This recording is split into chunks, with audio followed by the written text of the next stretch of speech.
Rebecca, thank you very much. Do you fear that we're going to have an open border with terror hotspots? Don't fear it, we have it.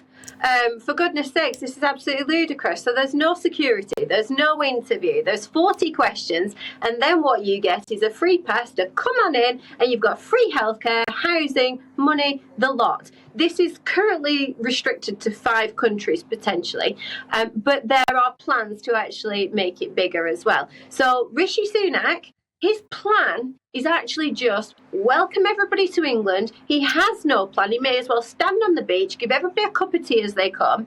And actually, one thing that we will pick up once again is that of all asylum seekers who claim to be children, 70% turn out to be adults. And we have no criminal checks. And this is why further criminal actions then unfold. And obviously, we are giving a heck of a lot of money for our people that we don't even have. Well, what Rishi Sunak would presumably say to this is we currently have a backlog of around 150 to 160,000. It's costing you and me and the taxpayer around 2.1 billion quid a year. Maybe if we just got them to fill in a questionnaire and not a face-to-face interview, it would reduce that. They could start getting work and pay tax instead of, well, the taxpayer paying for that. Yeah, and that's not going to happen, is it? Obviously, you know, there are no checks.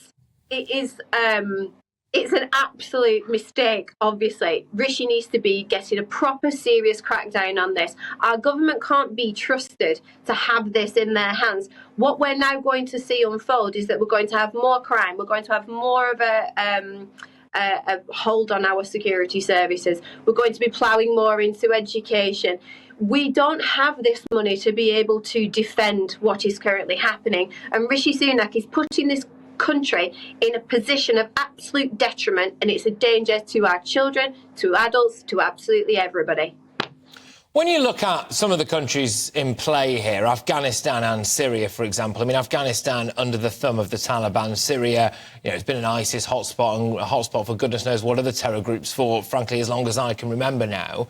Why do you think there is even a question of the fact that we should potentially wave people through without an interview, just fill in a 10-page questionnaire?